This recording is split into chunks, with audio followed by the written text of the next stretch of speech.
નમસ્કાર. દિવસભરના તાજા સમાચારોમાં તમારું સ્વાગત છે.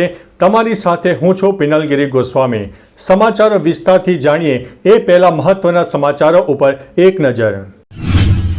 નમસ્કાર મિત્રો, દેશ અને દુનિયાના સુપરફાસ્ટ સમાચારમાં તમારું સ્વાગત છે.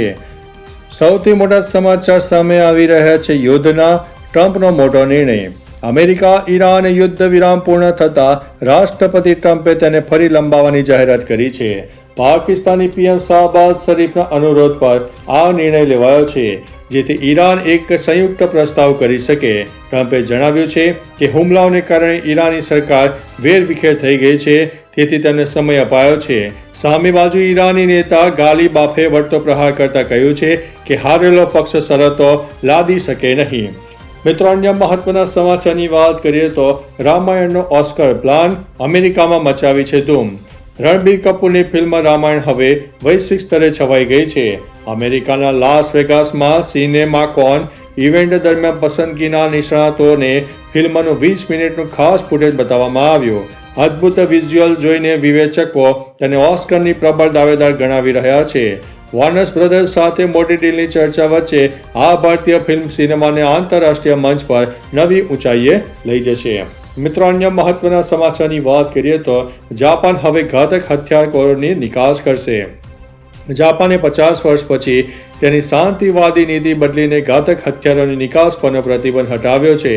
વડાપ્રધાન શાને તાકઇચીની કેબિનેટે ફાઇટર જેટ અને મિસાઇલ વેચવાની મંજૂરી આપી છે. આ ઐતિહાસિક નિર્ણય હેઠળ જાપાન અને ઓસ્ટ્રેલિયા વચ્ચે $7 અબજ યુદ્ધ જહાજોનો કરાર થયો છે. હવે જાપાન માત્ર તે દેશોને શસ્ત્રો આપશે જે યુએન ચાર્ટરનું પાલન કરશે. મિત્રો, અન્ય મહત્વના સમાચારની વાત કરીએ તો યુદ્ધની અસર. ખાતર ઉત્પાદનમાં 25% ઘટાડો થયો છે. ઈરાન અમેરિકા યુદ્ધને કારણે ભારતનું ખાતર ઉત્પાદન માર્ચ 2026માં 24.6% ગયું છે. યુદ્ધને લીધે હોર્મુઝ રૂટ બંધ થતાં નેચરલ ગેસની સપ્લાય ખોરવાઈ છે, જે યુરિયા બનાવવા માટે મુખ્ય કાચો માલ છે. ભારત 60% એલએનજી સાથે અને 40% યુરિયા માટે ખાડી દેશો પર નિર્ભર હોવાથી ખાતરના ઉત્પાદનમાં આ કડાકો જોવા મળ્યો છે. જો સપ્લાય ચેન જલ્દી સામાન્ય નહીં થાય તો આગામી સિઝનમાં ખેતી ઉપર માઠી અસર પડી શકે છે. મિત્રો, અન્ય મહત્વના સમાચારની વાત કરીએ તો ઓપરેશન સિંદૂર, ભુજમાં સેનાનું શક્તિ પ્રદર્શન.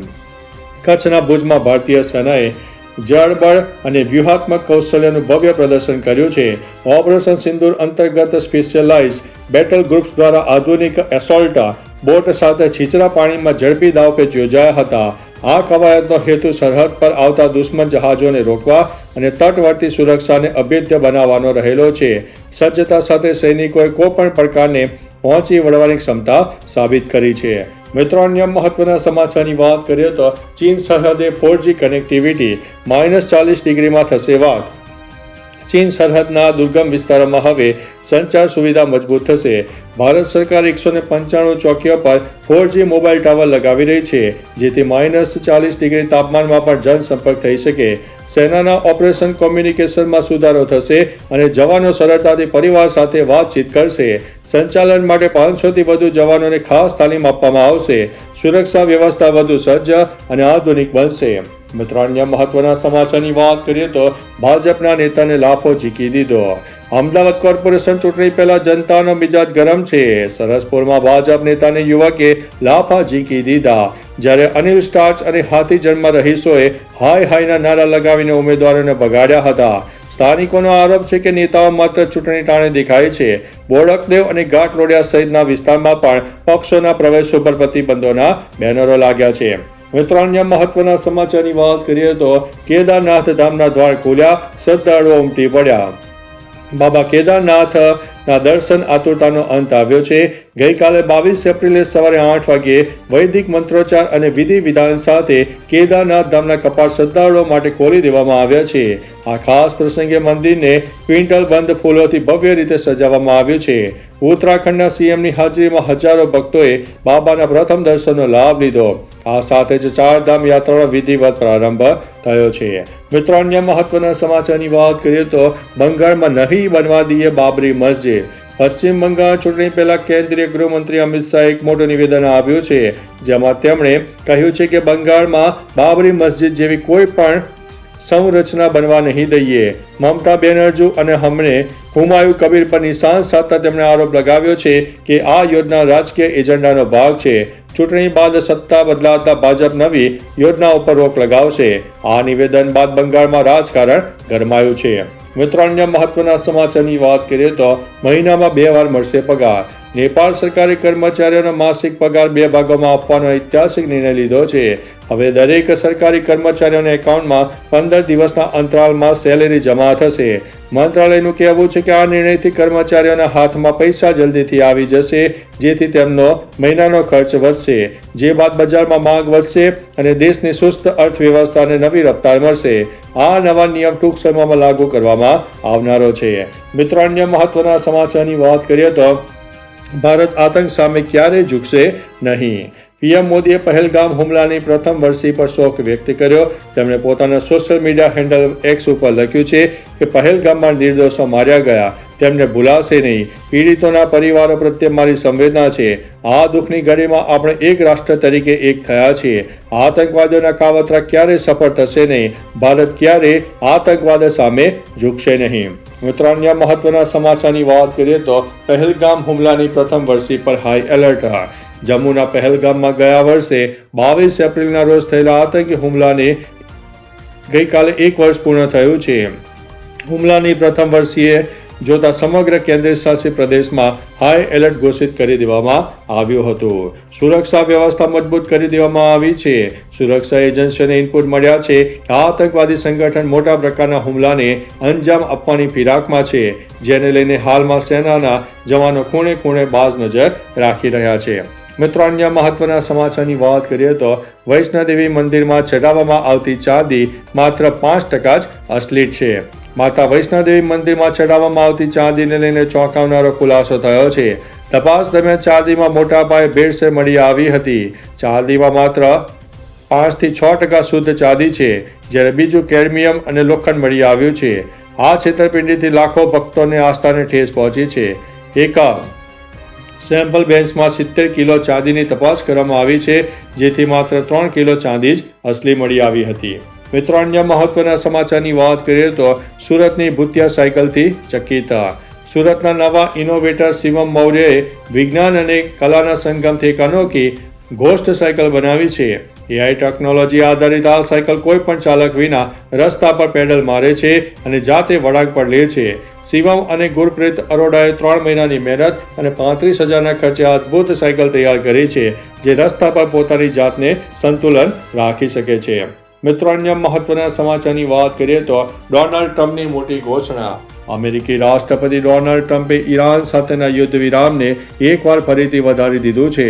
ટ્રમ્પે કહ્યું છે કે પાકિસ્તાનના પ્રધાનમંત્રી શાહબાઝ શરીફના અનુરોધ પર યુદ્ધ વિરામને ત્યાર સુધી વધારી દેવામાં આવ્યું છે જ્યાં સુધી ઈરાન તેના પ્રસ્તાવ પ્રસ્તુત નથી કરતું. વધુમાં તેમણે કહ્યું છે કે હુમલાઓએ ઈરાની સરકારને અસ્તવ્યસ્ત કરી દીધી છે. આ વચ્ચે ટ્રમ્પની ઘોષણા બાદ ઈરાન અને શું નિર્ણય હશે તે હવે જોવાનું બાકી છે. મિત્રો, અન્ય મહત્વના સમાચારની વાત કરીએ તો વિરાટ કોહલીના રેસ્ટોરન્ટ ઉપર લાગ્યું છે તાળું. કોર્ટના આદેશ બાદ 18 કમ્યુનન રેસ્ટોરન્ટને તાળું લાગ્યું છે. 2 કરોડથી વધારેનું ભાડું ન ચૂકવતા આ કાર્યવાહી કરવામાં આવી છે. કોહલીએ રેસ્ટોરન્ટથી ખુદને અલગ કરી દીધા છે. જણાવ્યું કે કોહલીએ માત્ર ભાગીદારી નહીં પરંતુ તેની બ્રાન્ડ 18નું નામ પણ આઉટલેટથી હટાવી દીધું છે. રેસ્ટોરન્ટનું સંચાલન ટાયો હિલ્સ હોસ્પિટાલિટી કરી હતી.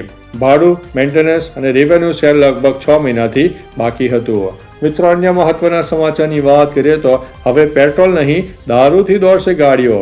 પશ્ચિમ એશિયાના યુદ્ધ અને મોંઘા તેલ વચ્ચે ભારત સરકાર E85 ફ્યુઅલ લાવવાની તૈયારીમાં છે. આ નવા નિયમ મુજબ પેટ્રોલમાં 85% ઇથેનોલ ભેળવવામાં આવશે, જે ખેડૂતોની આવક વધારશે અને આયાત નિર્ભરતા ઘટાડશે.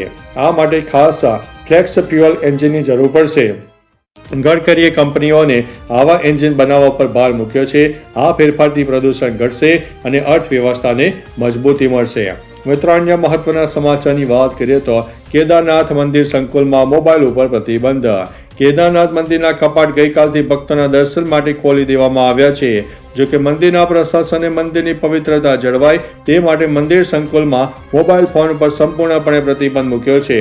મંદિર સમિતિના સભ્ય વિનીત પોસ્તીએ જણાવ્યું છે કે ભક્તો મંદિર પરિસરમાં ફોટોગ્રાફી, વિડીયોગ્રાફી તેમજ રીલ્સ ઉતારી શકશે નહીં. વધુમાં તેમણે કહ્યું છે કે ઉલ્લંઘન કરનાર સામે કાર્યવાહી કરવામાં આવશે.